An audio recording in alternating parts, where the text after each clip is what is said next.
Karena pemerintah nampaknya gak wani ngomong ya saya. Bismillahirrahmanirrahim. Kita mulai ibu-ibu sekalian dan bapak-bapak sekalian, jamaah pengajian Al-Amin yang semoga kita bersama dirahmati dan diberkahi oleh Allah Subhanahu wa taala. Amin. Assalamualaikum warahmatullahi wabarakatuh.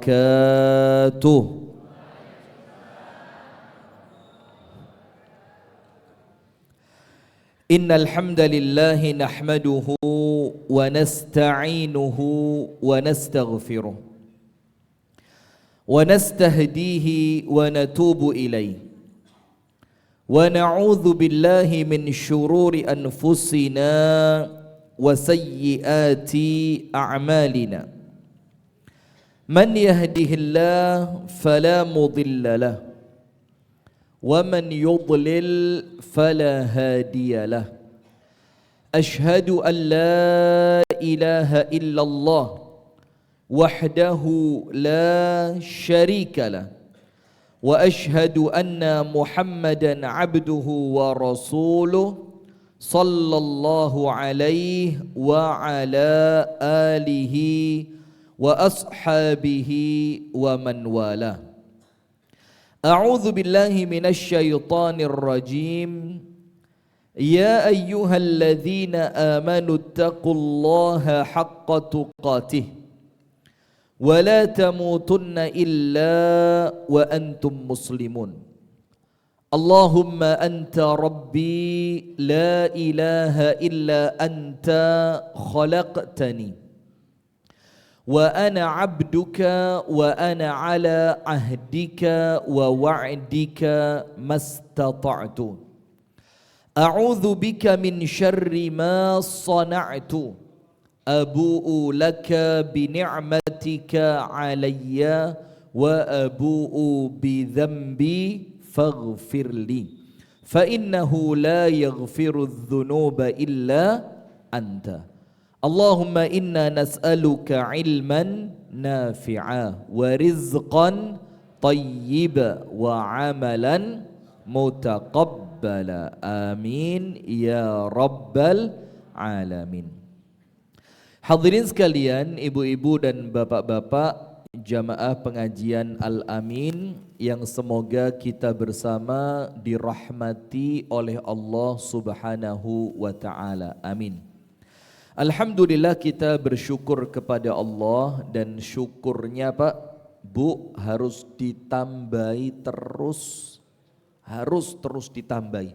Alhamdulillah, harus banyak-banyak ibadai kedah tambah mempeng. Kemudian sedekahnya kita harus tambah banyak Pak. Karena begini loh, saya mau ngomong itu seperti ini. Panjenengan sekarang dan saya sama.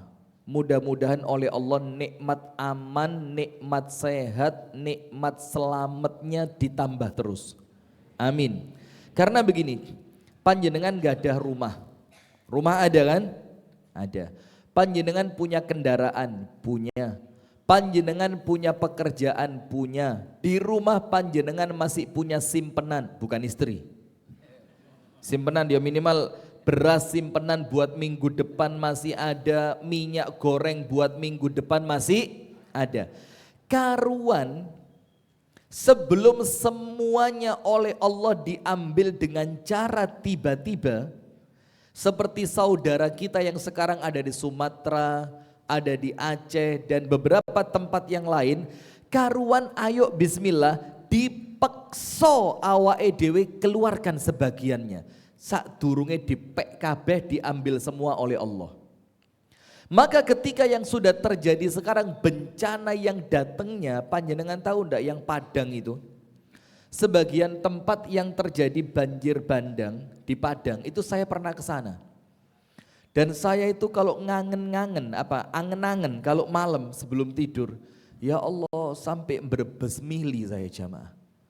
Itu tempat yang dulu saya sempat mampir di pinggir sungai, ada warung di sana. Kita makan bareng, itu sungainya penuh terisi tanah, warung ente, bahkan tempat yang tulisan selamat datang di daerah apa gitu kan. Itu separuh kedelep lemah. Dan itu warga setempat tidak mengira bakal terjadi separah itu. Itu kan artinya apa? Oleh Allah diambil sekejap mata langsung entek blas. Maka kita ini yang oleh Allah masih diberikan kesempatan. Kita ini oleh Allah bersyukurnya apa? Diberi contoh bukan dijadikan contoh. Nggih napa nggih? Sekarang masyarakat yang di Jawa coba. Yang di Jombang, yang di Surabaya, yang di Malang. Kita akan apa? Kita mengambil pelajaran dari saudara kita yang ada di Sumatera. Nah maka itu pelajarannya buat kita. Ayolah syukurnya ditambahi. Sholatnya digenahno Pak. Jangan macem-macem lagi sholatnya. Ya Allah asal-asalan. Sholatnya telat. Sakarepe dhewe. Pakaiannya ketika sholat nggih boten pantes. Ya mohon maaf ya, artinya kita sudah mulai harus dewasa Pak. Sudah mulai harus tambah genah iman dan takwanya itu loh. Tidak boleh lagi seperti sebelumnya sholat gawe kaos. Walaupun ya mohon maaf lah, kadang-kadang kita ini kan ya menghargai saudara kita yang memang pakaiannya cuma itu. Karena mereka ngebut nih sholat tepat waktu, tapi karena yang dipakai cuma pakaian itu ya monggo lah. Tapi untuk yang punya kesempatan untuk persiapan, rumahnya deket dengan masjid, pekerjaan yo gak sepiro repot, itu maka harus betul-betul sholatnya sempurna. Kemudian apa? Sedekahnya tadi loh Pak, ayo dipaksa Pak, bismillah. Saat durunge kalian Gusti Allah diambil semua, ayo pekson awak dewi ini. Bagaimana? Gak mungkin lah kita sodako separuh itu gak mungkin. Misalkan panjenengan punya tanah, lek didol yo sik payu 300 juta. Panjenengan wani sodako 150 juta? Gak mungkin. Mentok panjenengan sodako 1 juta. Bantu donasi Sumatera. Itu kerosok kayak uang paling loman sak Jombang. Iya Banda, nggih napa nggih Bu? Apalagi kalau sodakohnya konsultasi dengan ibu-ibu. Ra usah akeh-akeh. Iki anak isik durung rabi kabeh. Engko lek astagfirullah. Nah, sudah maka kita bersyukur kepada Allah diberikan nikmat masih bisa ngaji. Dalam keadaan saudara kita di Aceh Tamiang sampai detik ini ada sebagian tempat yang sudah 7 hari banjirnya belum surut. Bahkan saudara kita di Aceh, semoga Allah merahmati mereka. Amin ya rabbal alamin. Itu ada 4 desa hilang rumahnya sak masyarakatnya. Ketindian tanah. Subhanallah Pak. Maka kita bersyukur Pak. Alhamdulillah ya Allah. Alhamdulillah. Maka kalau nikmat yang semacam ini tidak kita manfaatkan dengan baik, hati-hati. Nikmat yang tidak disyukuri dengan benar akan berubah menjadi azab. Na'udzubillah min dzalik. Maka kita yang di Jombang, Malang, Kediri kan nampaknya jauh dari musibah. Alah paling mentok 11 tahun yang lalu atau 12 tahun yang lalu kelut ya enggak? Bukan kita mengecilkan dia, tapi pulihnya cepat. Pulihnya apa? Cepat. Karena paling rumah hanya keisi abu vulkanik. Kalau enggak sampai roboh kan begitu. Tapi diresiki dulu kena udan wes hilang. Maka ayo bismillah jamaah kita perbaiki syukur kita kepada Allah Subhanahu wa ta'ala. Dan syukur yang paling baik dengan cara ibadah. Dan di saat seperti ini ibadah paling baik sodakoh. Dan saya insya Allah gak omong tok, ayolah kita bareng-bareng ya. Panjenengan sodakoh, saya nggih sodakoh. Nanti bagaimana? Hasilnya kita kirim untuk saudara kita di Sumatera. Ini namanya ringan sama dijinjing, berat sama dipikul, gotong royong. Salawat beriring salam semoga tercurahkan kepada uswah kita, suri tauladan kita dan kekasih kita bersama Nabi besar, Nabi agung, An-Nabi Muhammad sallallahu alaihi wasallam, beserta seluruh keluarganya, beserta seluruh istrinya, beserta seluruh sahabatnya, dan seluruh di antara umat dan pengikutnya yang setia menjalankan tuntunannya dan ajarannya ila yaumil qiyamah. Baik hadirin sekalian, tema kita membuka pintu kemudahan hidup dengan takwa. Tapi hati-hati, mudah itu bukan berarti sak kabeh gampang. Panjenengan bahasa Jawa ngerti nggih? Ngerti mboten? Panjenengan ngerti Pak, tapi jamaah saya di YouTube yang enggak ngerti. Maka mohon maaf ya, saya rubah lagi, harus wajib pakai bahasa Inggris. Indonesia. Jangan diartikan mudahnya hidup itu tidak ada ujian sama sekali, itu mustahil. Itu apa? Mustahil.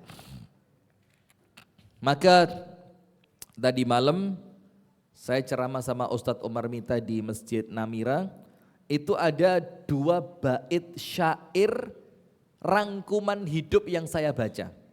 Jadi cuma 2 bait, tapi inilah rangkumane wong urip rangkuman orang hidup di dunia. Begini. Thamaniyatun tajri 'alan nasi kullihimu. Ada 8 perkara yang pasti dilewati oleh manusia dalam hidup dunia ini Pak, pasti. Wala buddalil insani yalqa thamaniyah, dan wajib hukumnya setiap 8 perkara ini akan kita jalani dalam hidup kita. Nomor 1, yusrun wa usrun, kesulitan dan kemudahan, itu pasti.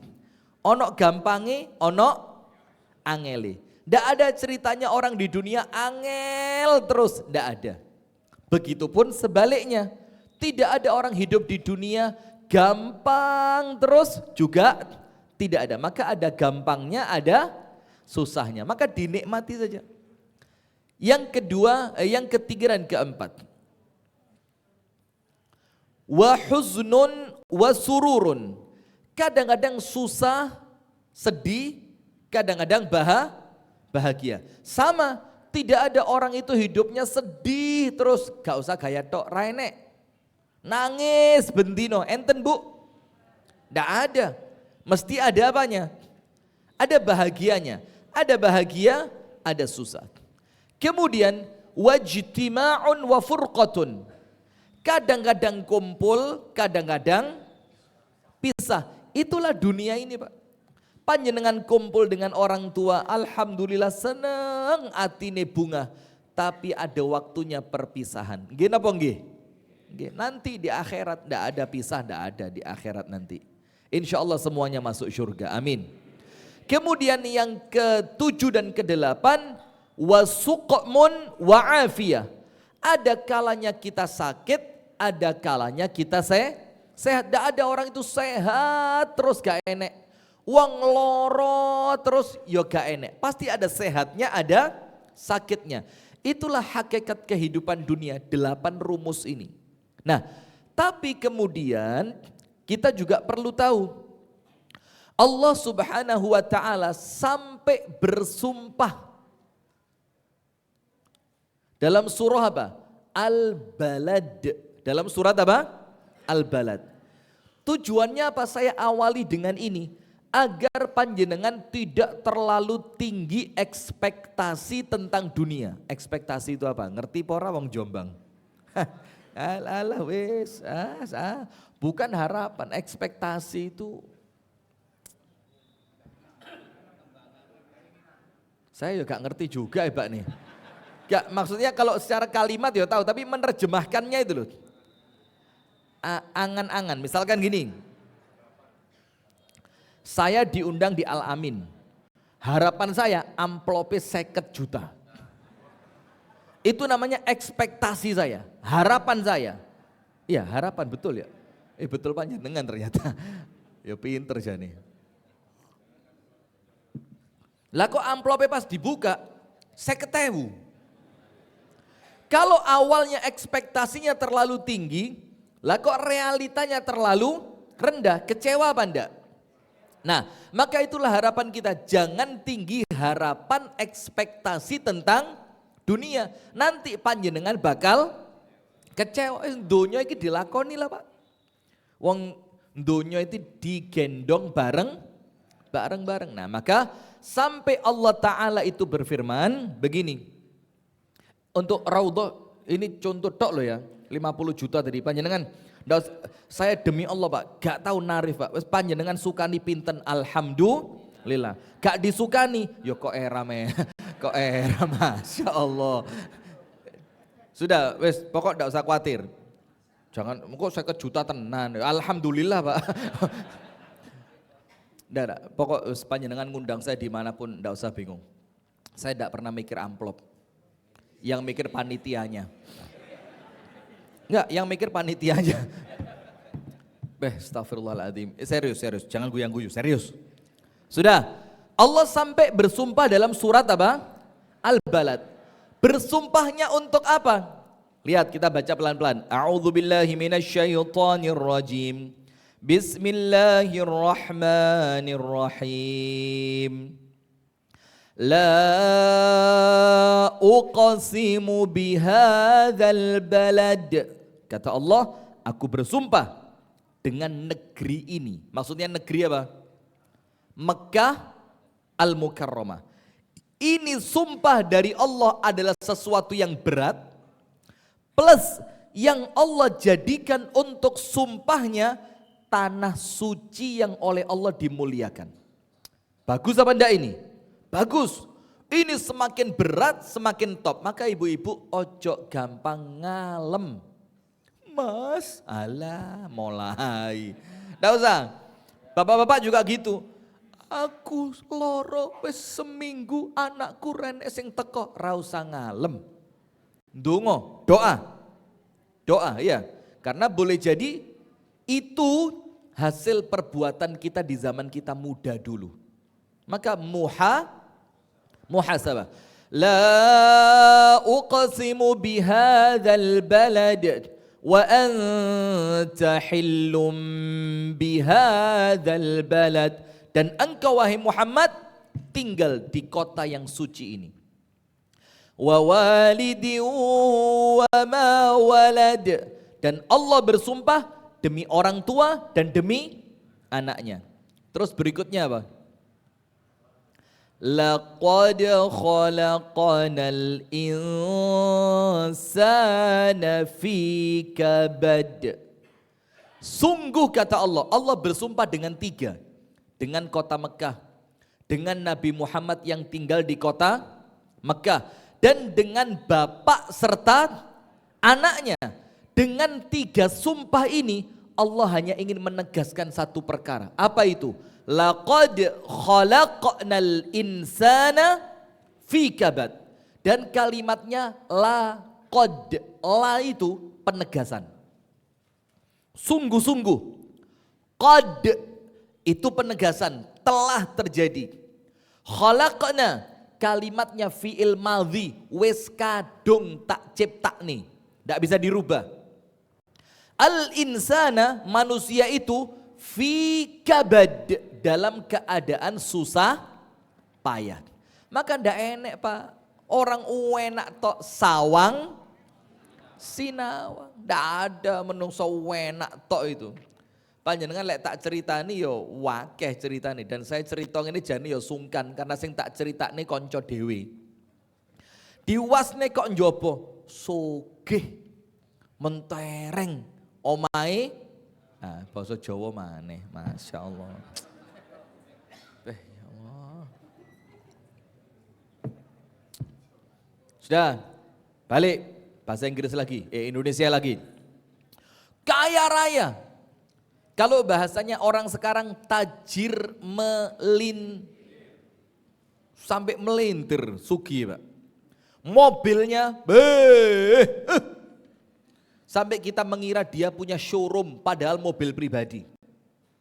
Kemudian bisnisnya, Masya Allah jalan semua. Sampai digoleki angel, melaku terus. Tahu jalan semua. Bisnisnya apa? Lancar semua. Tapi subhanallah secara kesehatan penyakitnya ternyata tidak ringan.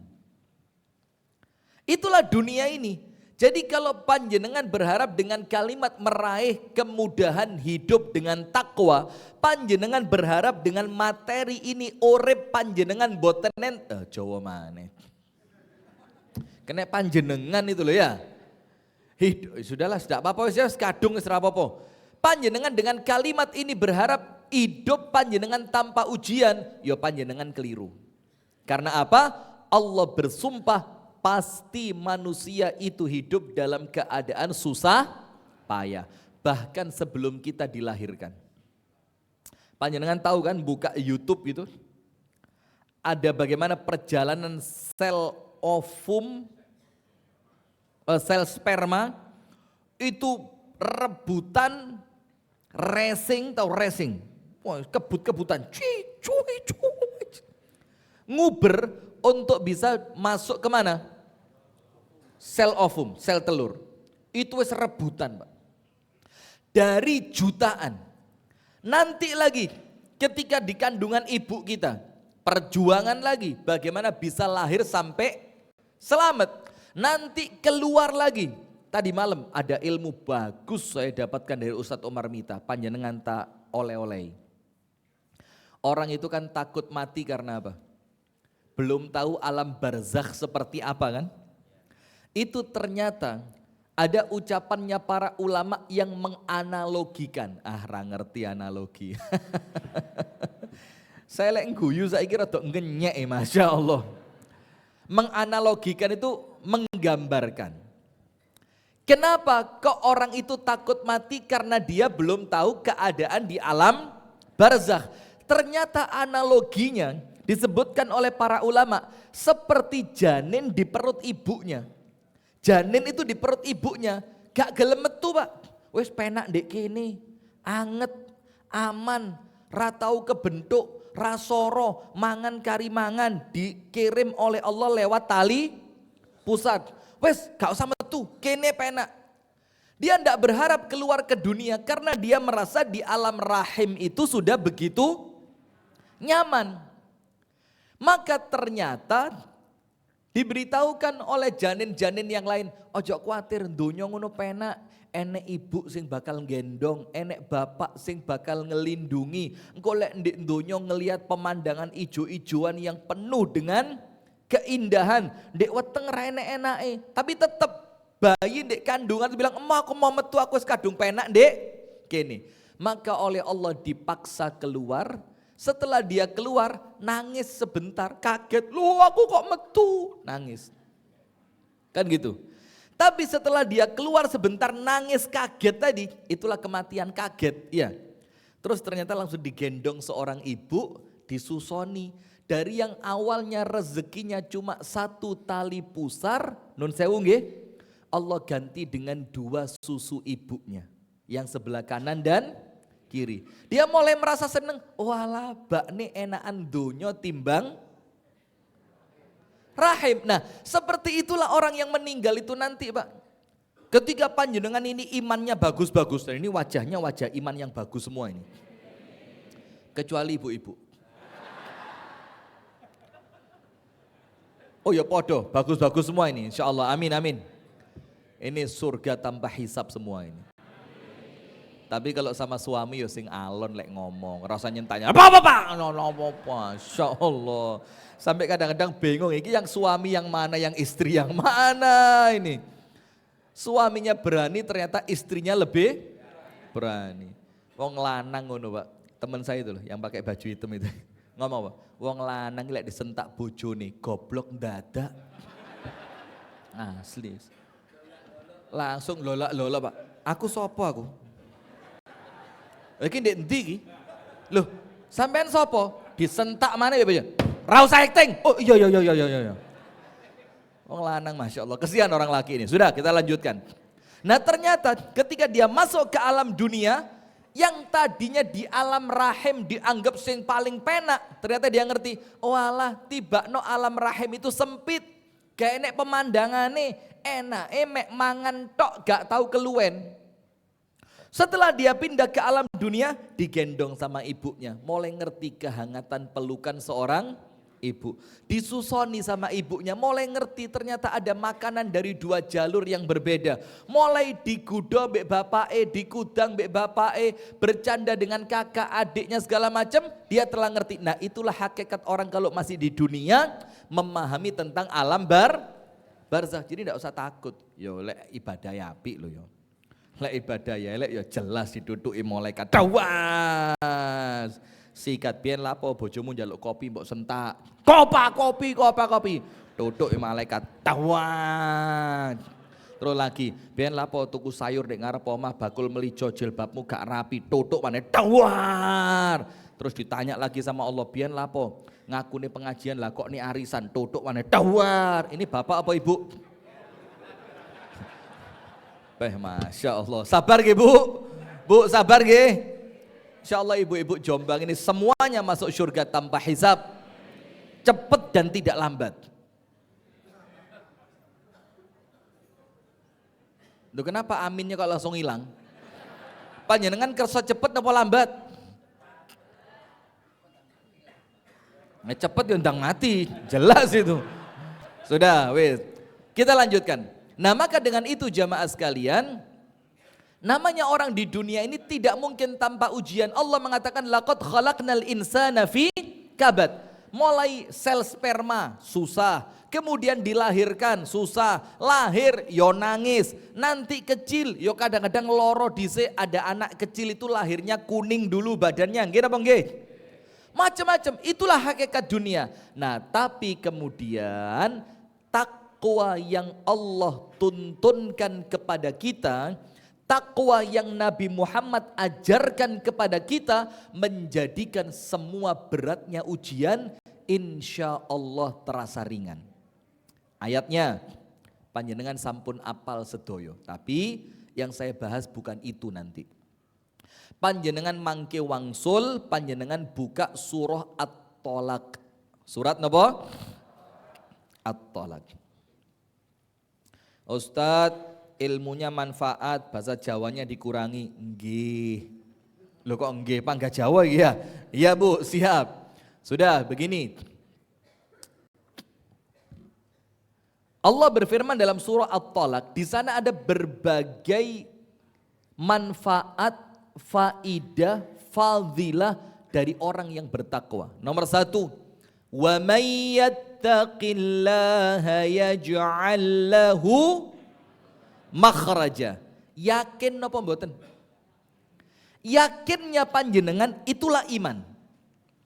Maka yakin itu yang menjadikan janji Allah itu datang kepada panjenengan. Tapi kalau panjenengan dari awal mboten yakin, opo yo, sudah ndak akan datang.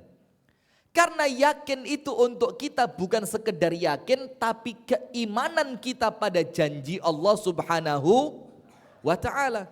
Maka ketika Allah mengatakan wa may yattaqillaha yaj'al lahu makhraja, orang yang takwa kepada Allah, makhraja, Allah berikan untuknya makhraj. Makhraj itu apa? Jalan keluar. Jalan keluar artinya apa? Anda dalam kehidupan, saya dalam kehidupan akan sesekali memasuki ternyata ada jalan buntu. Salah pilih, salah mengambil keputusan, salah di dalam mengambil jalan, salah di dalam arah dan tujuan. Ternyata apa? Orang yang salah ini adalah orang yang takwanya kuat kepada Allah. Nanti kita jelaskan takwa menurut para ulama itu seperti apa. Ketika ternyata yang salah ini orang yang bertakwa, karena tidak mungkin tidak dibilang bertakwa kalau tidak pernah salah, ya malah keliru. Manusia mana yang tidak pernah punya salah?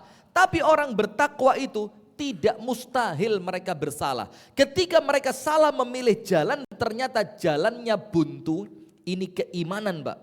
ojo panik. Yaj'al lahu makhraja.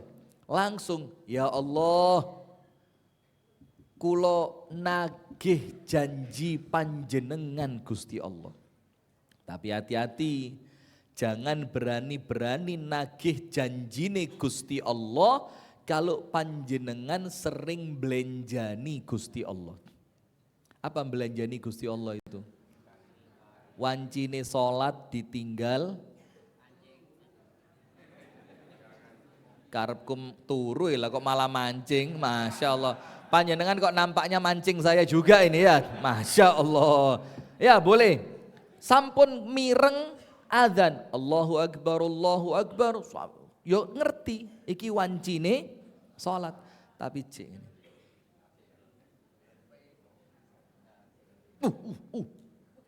Biasanya kalau pas denger adzan itu, iwae pas nyucuk, tul, Masya Allah. Terus katanya ninggal itu mali janes mulai putus asa ini.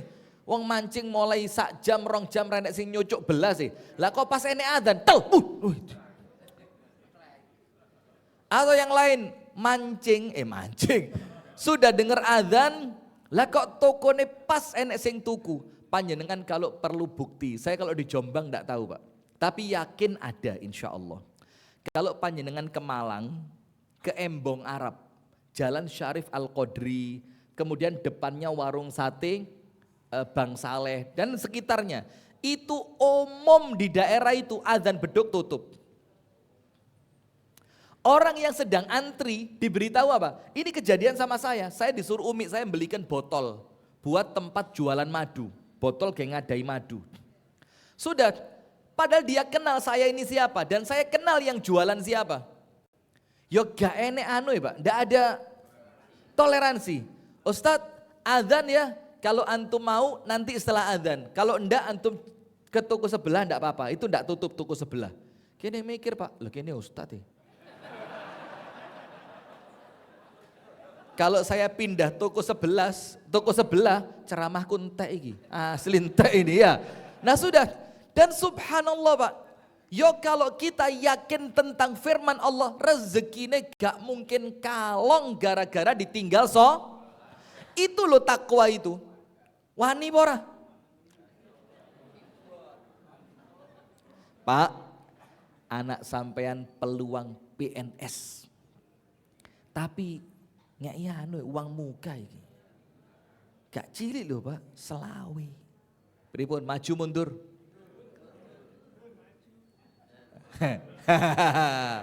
Dilematis. Maju mundur. Ayo maju mundur Bu. Kadang-kadang bapak wis mundur, rasa haram. Ibu ora apa-apa Pak, saiki lek ra ngene ra dadi. Wis ta lah Pak, iki masa depannya anakmu Pak. Ojo kaku-kaku, ngaji yo lek pas di Masjid Raudhah ae. Lek pas ngene iki yo sing umume wong. Ayo. Ayo ini mana ini? Maju mundur. Lah ini loh Pak, itu loh takwa itu. Ketika panjenengan dihadapkan pada pilihan berat antara keinginan diri dan keinginan Allah, lah kok panjenengan saged milih nopo ingkang diremeni Gusti Allah, itulah orang bertakwa. Mantep boten? Ya ceramah itu asli ini yang bumbuan. Nah itu loh Pak, takwa itu Pak. Contoh yang lain, nun sewu nggih. Saya tadi malam pulang dari Namira itu sekitar jam 1:30 lah. Sudah. Jangankan ngomong tahajud, Allah pret, serasa gaya tahajud. Krungu adzan subuh, Allahu Akbar, meripat iki. Ya Allah. Mulai mikir Pak, Allah Maha tahu. Gusti Allah ngono beneh. Allah tahu kalau saya capek. Dan saya capeknya bukan gara-gara lari pagi di Jombang. Saya tadi berangkat ke sini banyak ibu-ibu lari pagi, Masya Allah. Pemandangan ya antara indah dan ya apa kok selamat saya mobilnya rada endek Mang. Coba mobil tinggi gitu malah jelas, Masya Allah. Nah sudah, ini jangankan ngomong sholat tahajud Pak. Adzan subuh budal nang masjid. Kalau bukan karena takwa, enggak budal itu. Nggih napa nggih? Maka panjenengan yang istiqomah subuhan ke masjid mboten usah gaya tok. Kenapa? Panjenengan itu berangkat ke masjid tidak ada tantangannya blas. Encene mripate wis melek, orang ngantuk maneh digawe turu ra kenek. Maka untuk model panjenengan ini subuh ke masjid yo istimewa tapi tidak terlalu istimewa. Karena apa? Memang wis kebiasaan. Beda sama orang yang memang ngantuk harus ini pawol. Ngantuk pewol, tapi tetap iso ngoyo, tetap berangkat. Ini loh Pak, wa may yattaqillaha yaj'al lahu makhraja. Ketika panjenengan tidak pernah mengkhianati Allah, mustahil Allah itu khianat, tidak ada ceritanya. Nah tapi Pak, proses takwa itu difahami nggih? Bukan sehari 2 hari. Nggih napa nggih? Takwa itu proses untuk istiqomah, tetap taat, tetap manut, tetap setia apapun yang terjadi dalam keadaan seperti apapun. Nah termasuk ketika kena polisi pinggir jalan, mikir sidang titip, sidang titip, sidang nyantrini suwi. Durung maneng golek pengadilan yo adoh teko omah. Durung maneng golek panggilan sidang pas enek jadwal ceramah. Allah Maha tahu. Pak polisi, titip. Ini jangan direkam loh ini jangan di live ini. Live ini, telu mana siji loro telu, Masya Allah. Nah, itulah maka takwa itu Pak, jangan dikira tidak ada ujian. Sudah, wa may yattaqillaha yaj'al lahu makhraja. Panjenengan punya masalah apapun, Allah yang memberi jalan keluar. Yang kedua, wa yarzuquhu min haitsu la yahtasib. Rezekinya panjenengan itu akan Allah beri dari tempat yang panjenengan tidak pernah menyangka dan menduga. Maka ayat ini Pak tidak masuk gaji bulanan, tidak masuk. Tidak masuk. Karena gaji bulanan itu sudah panjenengan prediksi. Oh iya rek, tanggal 4 wayahe gajian. Iki si amplope ra mungkin lebih tuh kok 3,5 juta iki. Wong benulan ya mek 3 juta. Itu tidak masuk. Kalimat min haitsu la yahtasib itu artinya apa? Sesuatu yang panjenengan gak tahu kepikiran blas. Lah kok kena? Dan itulah Pak hiburannya orang bertakwa itu Pak. Rezekinya ngageti, tapi kaget seneng. Kaget seneng.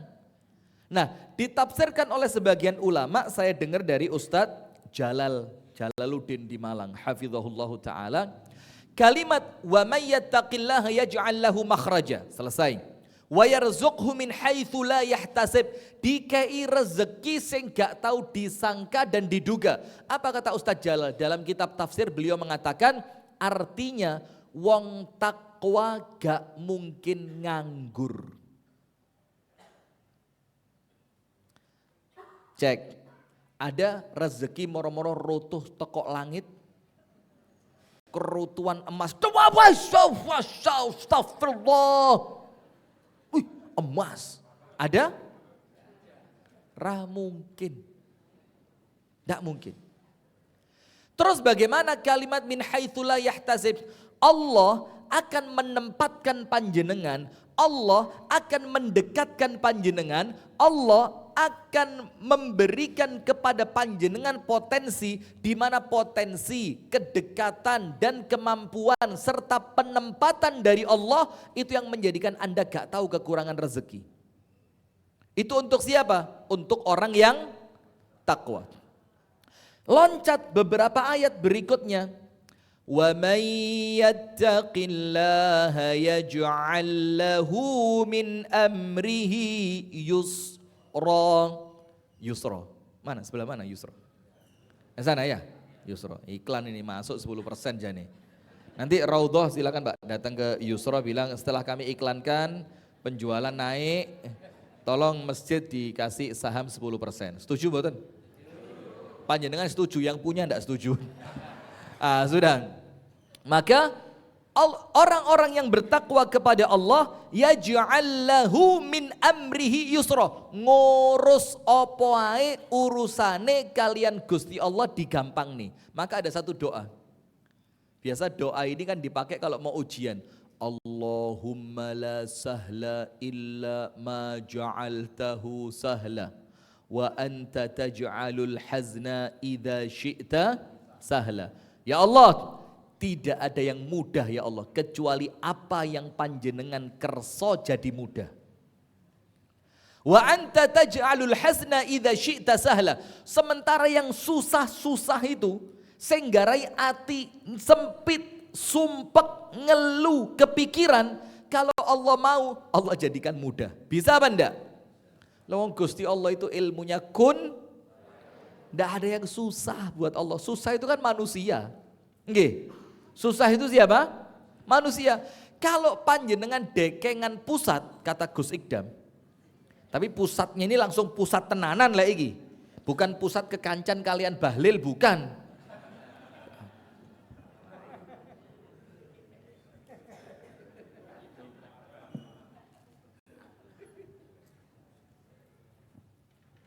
Saya ngomong apa tadi? Enggak.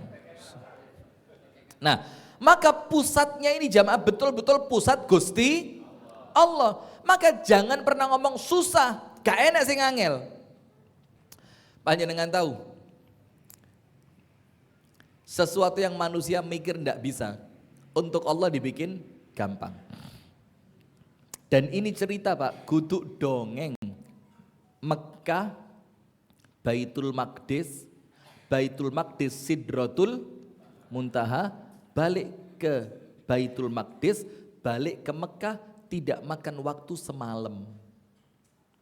Itu kekuasaan Allah. Ada lagi cerita yang lain, laut terbelah jadi dua. Ada lagi cerita mukjizatnya Nabi, bulan dipecah dua, dibelah. Dan sekarang NASA mengakui, dan kita orang Islam ya gak usah bangga dengan diakui oleh NASA. Loh, masih NASA gak mengakui, saya tetap percaya kok. Iya apa enggak? Ingat Ustadz Ja'far Umar Tholib ceramah di sini, tahun berapa itu? Saya datang waktu itu di sini. Di sini apa di Mojokerto ya? Itu beliau cerita Pak. Oh bukan di sini Pak, ada tiangnya masjid itu. Coba tiang masjid ini warna apa katanya? Jamaah bilang putih. Kalau Allah dan Rasulnya bilang hitam, walaupun mata saya melihat putih, panjenengan semuanya ngomong putih, saya ngomong hitam. Mas yo panjenengan ngomong, oh Ja'far gendeng, rapopo. Sing penting aku boloan karo Gusti Allah. Nah itulah takwa tadi. Jadi tidak ada yang mustahil. Susah itu untuk manusia. Nah selesai. Sekarang kalau cerita tentang takwa Pak, keajaiban orang bertakwa, kemudahan bagi orang bertakwa, panjenengan khatam. Tapi sekarang yang perlu kita tahu begini. Terus Ustadz, takwa sing tenanan iku apa? Jangan sampai kita ini wis kroso GR. Aku iki takwa. Wis 40 tahun subuhan dek masjid ra tau telat. Ramadan iku koncoku buka maghrib, aku mari terawih ket buka. Ya malah overdosis ini ya. Koncoku lek terawih maksimal 23, aku piro? 1337. Ngitungi lu piye, Masya Allah, sudah. Sekarang kita mau tanya, takwa yang benar itu apa? Kita ini khawatir, jangan-jangan perasaan tok kita ini bertakwa. Sampai Nabi Muhammad itu mengingatkan apa? Ada orang lisannya ngaku iman, atine mboten iman. Enten mboten?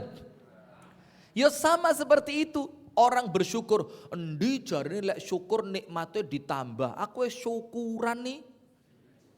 Nikmatku lah kok gak di. Mungkin itu cuma perasaan tok. Menurut Gusti Allah panjenengan tidak syukur. Menurut Gusti Allah panjenengan dereng Islam, dereng iman. Menurut Gusti Allah panjenengan dereng takwa. Karena kunci takwa nomor 1 apa? Ikhlas. Kunci takwa nomor satu itu bukan amalan dulu, Pak. Kunci takwa nomor satu itu apa?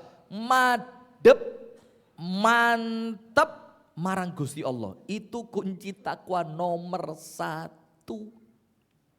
Kita ini kadang-kadang istiqomah subuhan 40 tahun hanya untuk dicerita-cerita nih, hilang langsung takwane buyar.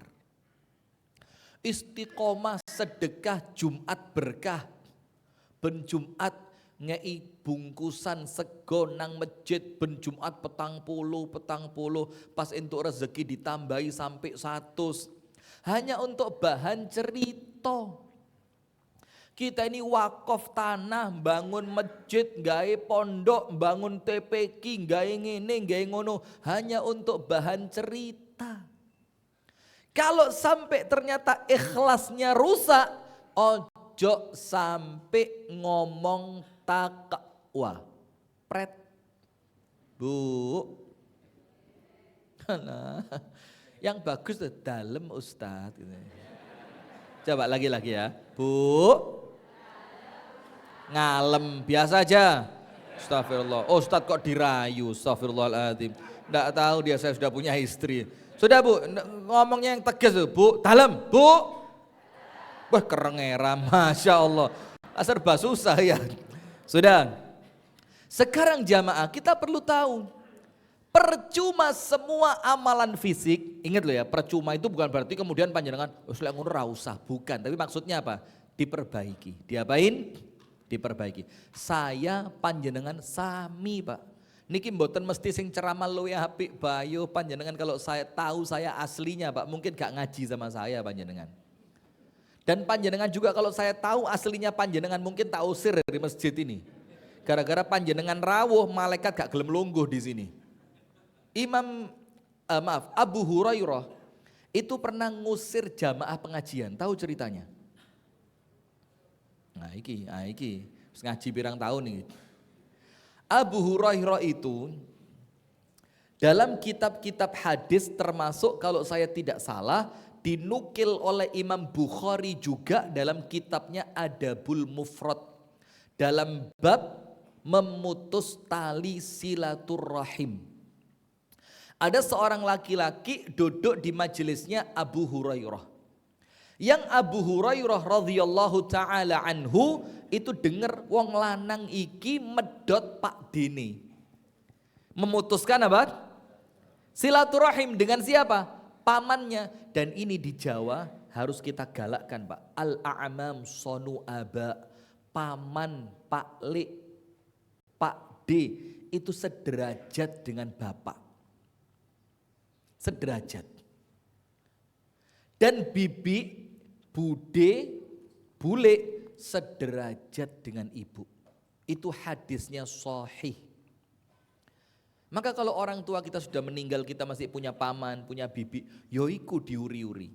Nah sudah, maka Abu Hurairah ngelihat, loh ini kan orang yang diceritane pedot karo Pak Dene. Lah kok dia duduk di majelis saya? Apa kata Abu Hurairah? Saya tidak mau majelis hadis ini Allah cegah dari rahmatnya Allah gara-gara kehadiran pemutus tali silaturahim. Apa yang terjadi? Sama Abu Hurairah dikasih dua pilihan, sil awit truk. Sambungan Pak Demu atau tinggalkan majelis ini. Dan pemuda itu milih ninggal. Kata Abu Hurairah apa? Karuan wong siji ngalih tapi rahmati Allah datang, dibanding belani wong siji tapi rahmatnya Allah terputus dari kita. Nggih napa nggih? Nah, maka sama saya panjenengan sami mawon Pak. Maka panjenengan sama, tidak usah terlalu tinggi ekspektasi terhadap para ustadz, mubalik dan yang lain. Menungso podo kados panjenengan sedaya niki. Cuma mungkin kita punya kesempatan berbicara. Sudah. Sekarang jamaah sekalian, nomor satu dalam takwa itu apa? Ikhlas. Tak cerita nih. Ustadz, kenapa takwa itu nomor satu adalah ikhlas? Panjenengan sholat, puasa, zakat, haji, sodakoh, maca Quran, nyambung tali silaturahim. Semua itu baik apa tidak? Baik. Kalau kehilangan ikhlas, apa yang terjadi? Apa yang terjadi? Nabi Muhammad mengatakan fa innallaha la yaqbalu minal amali illa ma kana khalisan lahu wabtughiya bihi wajhuh. Allah boten kerso, Allah tidak mau menerima amal kecuali yang murni karena Allah dan dicari dengan amal itu wajahnya Allah. Berarti kalau masih mencari pandangan manusia, saya ini wabot Pak uripku Pak. Curhat. Abotnya karena apa? Saya ini setiap gerak-gerik saya di video sama beliau ini. Di video. Dan itu natural. Saya ini orangnya alhamdulillah, mudah-mudahan sama Allah diterima kebaikannya. Amin. Saya ini orangnya gerap ya. Ketemu siapapun saya itu seneng. Ketemu wong tuwek, wong nom, ayo apa maneh. Nah Masya Allah, medengin ini lho, astagfirullah, keperucutin sama medeni. Ketemu teman di pinggir jalan, ketemu orang di restoran, saya seneng ketemu orang. Maka itu bukan dibuat-buat. Tapi ketika saya ngecek Instagram, ngecek TikTok, ngecek YouTube, Facebook, ketika ngecek itu, lah kok yang komen banyak, like-nya banyak, rusak hatiku Pak. Rusak hati. Dan kalau sudah rusak, khawatirnya apa? Ikhlasnya hilang. Kalau ikhlasnya hilang, gak dibiji belas. Ngerti gak dibiji? Tidak dinilai sama sekali oleh Allah. Jadi sami-sami Pak. Nah sekarang kita lihat. Ustadz, apa yang antum maksud takwa itu nomor satu apa? Ikhlas. Ikhlas ngelakoni urip. Ikhlas dengan pilihannya Gusti Allah. Ikhlas dengan apa yang Allah tetapkan di dalam aturannya Allah. Kudu ngene, kudu ngono Bu. Damel jilbab terpaksa napa mboten? Lek mboten pahalane malah titik. Wong mboten no, ya memang tak cari salahnya memang, jangan khawatir ya. Karena biasanya kita salah terus di mata mereka. Mumpung saya ceramah, nah saya balik sekarang. Ngeten loh contohnya ngeten, ini Nun Sewu nggih. Ini contoh saja. Panjenengan tahu Cak Nun nggih kan, orang Jombang sini kan? MH Ainun Najib. Dulu ada pengajiannya namanya Padang Bulan. Walaupun ini jawaban-jawaban embongan untuk orang yang memang pantas dengan jawaban itu, tapi untuk panjenengan wis boten kelasnya. Tapi saya masuk dengan jawaban ini untuk apa? Menyentuh hati orang yang masih perlu dilunakkan. Enten boten yang seperti itu? Ada Pak, tidak semua orang Islam itu seperti panjenengan ini tahajudnya 11 rakaat atau 17 tahun ratau pedot ini kan ya. Iya, loh, kok sombong malian. Sudah, terus ditanya, Cak saya mau tanya Cak, pripun Cak, kula niki sholat nggih sholat Cak. Tapi sholat kula niki terpaksa ya Cak, beh lek rawat di neraka ora sholat aku iki Cak. Asli terpaksa Cak. Bagaimana hukum sholat saya yang terpaksa itu? Napa dawuhe Cak Nun? Luwe apik. Kaget ini jamak lu kok luwe apik. Lah wong salat terpaksa luwe apik. Padahal kalau salat itu dorongan hati kan untuk kita itu yang lebih baik iya. Malah salat itu malah dinteni seperti Kanjeng Nabi mengatakan wa ju'ilat qurratu aini fis shalah. Allah menjadikan penyejuk mataku ini adalah salat. Sampai Bilal itu kalau Bilal datang, teng, Nabi Muhammad seneng. Ah, iki wayahe adzan iki. Maka Nabi Muhammad tanya, Bilal sudah waktunya adzan? Kalau sudah, Rasulullah bilang apa? Arihna biha, bikinlah kami istirahat dengan itu Nabi. Tapi penanya ini, pripun Cak lah kalau niki salat terpaksa aja. Kata Cak Nun apa? Oh luwe apik.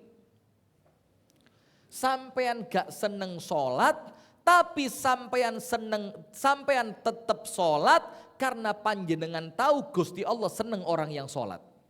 Ngerti enggak? Jadi masih panjenengan gak seneng, panjenengan tetap sholat karena panjenengan tahu Allah seneng orang yang sholat. Kemudian beliau ngasih contoh nih, aku kira seneng sate misalkan. Datang ke rumah jamaah ini seneng, saya datang ke rumahnya, bungah banget sampai disuguhi sate. Harapannya dia makanan paling lezat itu sate. Dalam keadaan dia tidak tahu saya tidak senang sate. Terus dalam keadaan saya tidak senang sate, hanya untuk ngeregani tuan rumah cek atine, seneng atine bunga. Saya bilang, "Loh panjenengan kok tahu saya ini senengan kulo sate?" Terus terpaksa dipuangan hanya untuk nyeneng nih wong iku. Api apa ndak, Pak? Bagus. Nah, tapi walaupun ya 100% bener ya ndak, ya ndak. Tapi untuk orang-orang yang masih pada level itu, ya ndak masalah dikasih yang semacam itu biar dia tetap semangat sholat. Nah, sekarang lihat. Ikhlas. Semua, sholat, zakat, puasa, haji, ngaji, silaturahim, sodako, semuanya. Kalau kehilangan ikhlas sama Allah tidak diterima. Kalau tidak diterima, makna takwanya masuk apa enggak? Ya enggak. Kalau makna takwanya tidak masuk, berarti kita kepingin dijadikan orang bertakwa dengan amalan tadi, ikhlase ditoto.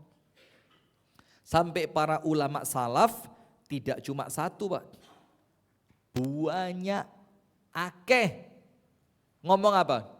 Majahadtu nafsi mujahadataha alal ikhlas. Saya ini tidak pernah melawan diri sendiri sing luweh abot dibandingkan ketika saya melawan diri untuk ikhlas.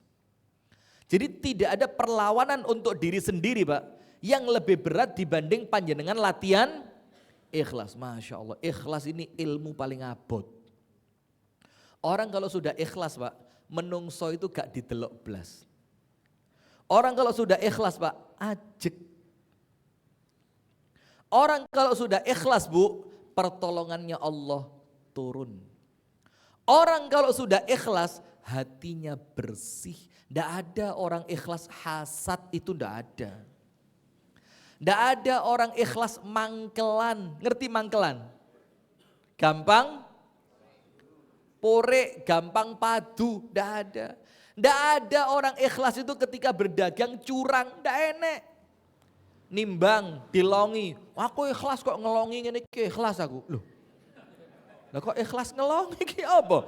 Nah, maka nomor 1 ikhlas. Sekarang kita baca penjelasannya para ulama. Ikhlas itu adalah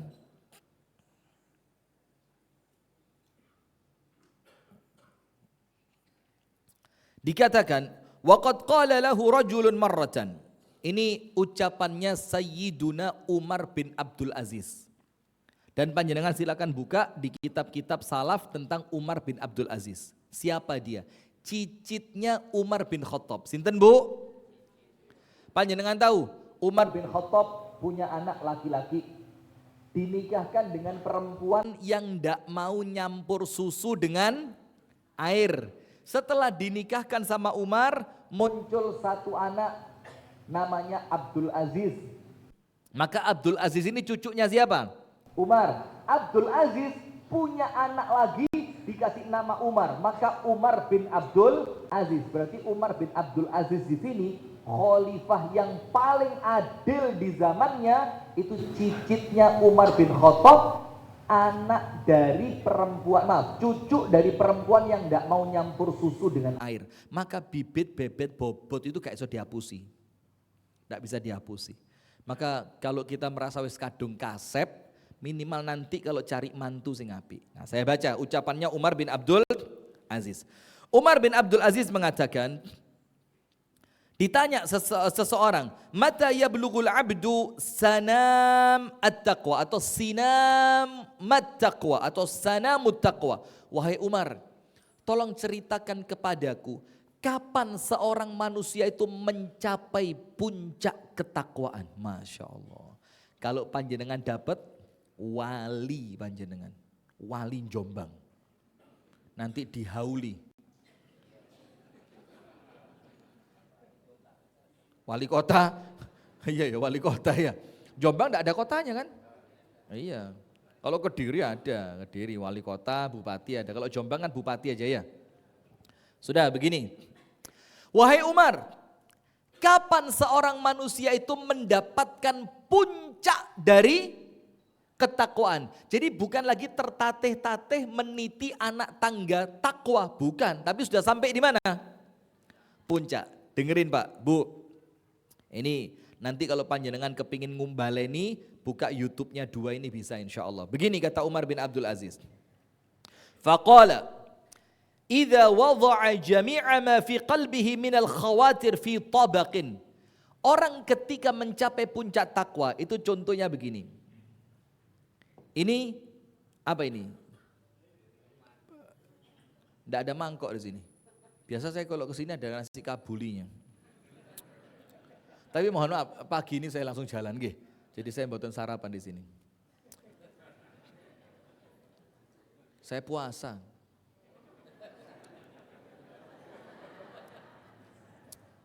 Kemarin. Sudah lanjut, astagfirullahaladzim. Hilang mana pahalanya wis. Kata Umar bin Abdul Aziz, njuko mangkok.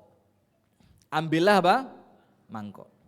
Atau kalau bahasa kita tempeh lah wis sing gampang biar contohnya penak. Njuko tempeh. Tempeh apa tampah? Tampah. Bahasa Indonesianya apa? Tungku. Oh, tempe kok tungku. Lengser. Bahasa Indonesianya apa? Nampan. Anda begitu nampan, Masya Allah. Itu tampan itu. Sudah. Ambil apa? Nampan. Terus. وَتَضَعُ كُلَّمَا فِي قَلْبِكَ مِنَ الْخَوَاتِرْ فِي طَبَقٍ. Isini hatimu. Tokne kabeh, jangan ada yang disisakan dari perasaan, pengarepe ati, niatan yang tersembunyi. Ikut tokne kabeh di nampan tadi. Setelah itu, jadi artinya begini, semua isi hati panjenengan Pak, ditokne di dalam sebuah nampan. Kemudian, wa tafa bihi fis suq walam yastahi min syai'in fihi. Kemudian isi nampan tadi digowo keliling nang pasar. Kenapa kok istilahnya pasar? Karena di zaman itu tempat kumpulnya manusia itu adalah pasar. Jadi bawalah isi dari nampan tadi yang itu isinya semua isi hati panjenengan dilebok nih. Benci, hasad, sombong, ujub, riak. Lebok nih kabeh. Ketika isi nampan itu kalian kelilingkan ke hadapan manusia, ternyata kalian tidak ada satupun dari isi nampan itu yang menjadikan kalian malu kepada manusia. Maksudnya apa? Atine resik. Hatinya apa? Bersih. Jadi kalau hati ini yauma tubalas sarair, nanti hari kiamat itu Allah beritahu dengan nama hari apa? Hari di mana semua rahasia oleh Allah dibuka.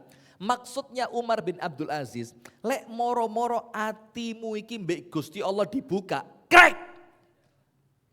Dan isinya oleh manusia dilihat, Anda tidak malu sedikit pun dari isi yang ada dalam hati panjenengan. Itulah orang yang mencapai puncaknya apa?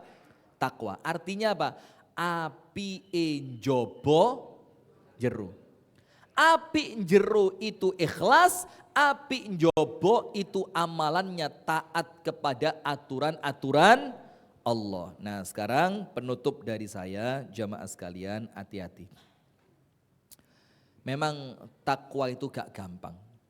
Karena musuhnya apa? Hawa nafsu. Ngantuk. Mana yang ngantuk? Ibu-ibu yang di atas, Bu. Masya Allah, kok dada-dada? Siapa suruh dada? Bu, malah tangan 2. Sudah. Panjenengan kok di atas kenapa? Terlambat. Salah dewe. Tidak ada tempat ya, Masya Allah. Insya Allah nanti kita tingkat 27. Tanpa lift, ondo. Nanti sholatnya di lantai 27. Nanti adzan asar sholatnya isya. Munggai ranutut. Sudah. Yang di atas suara saya dengar ya Bu? Alhamdulillah. Sudah. Maka takwa itu musuhnya apa? Hawa nafsu. Kadang-kadang kalau kita ini ngurusi nafsu Pak. Yo kepingin sugih, yo kepingin. Kadang-kadang lek wis kerja ngoyo ra sugih-sugih, lek nuruti nafsu yo mbelani ngakali. Nggih napa nggih? Kadang-kadang maklaran, ayo maklar. Ketika dititipi barang, gak ngaku payune piro supaya keuntungan uang maklar lebih. Enten ngoten niku. Oh kata, oh sedoyo, Masya Allah. Nah sudah, itulah kadang-kadang musuhnya itu dorongan hawa nafsu. Maka Abu Hurairah radhiyallahu anhu ketika ditanya tentang takwa itu apa Abu Hurairah? Wis ngene, cek penak kata Abu Hurairah, tak kei contoh. Ini di depanmu enek jalan satu-satunya. Ada apa? Jalan cuma satu. Dan kamu mau tidak mau harus lewat di jalan itu untuk sampai pada tujuanmu. Ternyata jalan itu tadi penuh dengan tumbuhan berduri. Abu Hurairah mengatakan apa? Terus bagaimana engkau melangkahkan kakimu? Para sahabat bilang, ya mesti hati-hati. Sakdurunge sikilku napak, tak delok dhisik enek rine opo ora. Kalau saya lihat ternyata tidak ada duri, saya tapakkan di situ. Nanti ketika saya lihat ada duri, saya hindarkan kaki saya dari situ. Itulah takwa kata Abu Hurairah. Jadi orang takwa itu Pak, wong sing uripe hati-hati. Mau ngomong, dijogo omongane, ojo sampai omonganku ngelarakne hati. Bu, maafkan Bu ya, saya guyon loh Bu. Masya Allah, nanti para ibu ngomong, berarti Ustadz Rifki gak bertakwa gitu. Ngawelok nih ibu-ibu terus ya. Ketika dia ngomong, ditoto. Jangan sampai kaki kita ketika ngomong itu menginjak duri. Ketika mau bekerja, ditoto. Ojo sampai kecampuran harta yang haram. Kalau kita keluar rumah, atine ditoto. Ojo sampai nduweni niat sing elek. Maka saya pernah cerita di salah satu pengajian saya begini. Kita itu Pak sekali keluar rumah, ada enggak jaminan bakal balik selamat? Jawab. Kenapa Brit? Itu operator itu diputer ini, astagfirullah Farid. Ini arek Malang loh Pak. Lek ono macam-macamnya kita tinggal di sini malah bingung gak bisa mulai dewe. Nah coba silakan dijawab jemaah. Kita ini kalau keluar rumah ada jaminan bakal balik selamat? Tidak ada. Maka saya mesti punya 3 nasihat. Ya ini termasuk supaya hati-hati tadi. Nomor 1, jangan keluar rumah kecuali dengan niat yang baik. Niatono metu omah itu untuk ibadah. Sehingga kalau kejadian Allah takdirkan gak balik ke rumah, panjenengan keluar rumah dalam keadaan baik, wafatnya husnul khotimah. Yang kedua, jangan pernah keluar rumah kecuali minta maaf kepada orang rumah. Kuatir gak balik, Anda ndak punya kesempatan minta maaf. Sehingga kalaupun ternyata gak balik, aman karena panjenengan sebelumnya sudah minta maaf. Yang ketiga, tinggalkan kesan terbaik sebelum panjenengan keluar rumah. Kalaupun nanti panjenengan gak balik dengan selamat, maka yang diingat terakhir kali oleh orang rumah, kesan terbaik yang Anda tinggalkan terakhir sebelum Anda keluar rumah. Nggih napa nggih? Nah itulah maka jamaah sekalian, ayo bismillah, atine amalane ditoto. Jangan sampai setiap perbuatan kita ini keluar dari makna takwa kepada Allah Subhanahu wa ta'ala. Kalau dunia itu susah, dunia itu repot, pasti. Tapi menyikapi agar itu terasa mudah untuk dilewati, kuncinya cuma satu, yaitu manut dengan aturane Gusti Allah. Manut dengan aturan Gusti Allah, itulah yang disebut dengan takwa. Barakallahu fikum. Itulah jamaah sekalian yang dapat kami sampaikan di pagi hari ini. Alhamdulillah pas 7 menit dari awal saya mulai. Ya, mudah-mudahan ada manfaatnya. Kurang dan lebihnya saya mohon maaf yang sebesar-besarnya. Panjenengan doain saya sehat terus ya, sehat, istiqomah, panjang umur, mudah-mudahan. Dan panjenengan juga saya doakan senantiasa sehat, istiqomah, panjang umur. Yang ibu-ibu mudah-mudahan Allah jembarne sabar panjenengan. Karena ngadepi suami itu Bu, wangel. Nggih napa nggih? Lah, ngersulo. Ndak boleh ikhlas, sekat dikandani dikon ikhlas. Ngadepi suami berat Bu, nggih napa nggih? Nggih. Lha astagfirullahalazim. La wau sanjange ikhlas, nggih. Baik, kita tutup dengan doa kafaratul majlis. Subhanakallahumma wa bihamdika asyhadu an la ilaha illa anta astaghfiruka wa atubu ilaik. Assalamualaikum warahmatullahi wabarakatuh.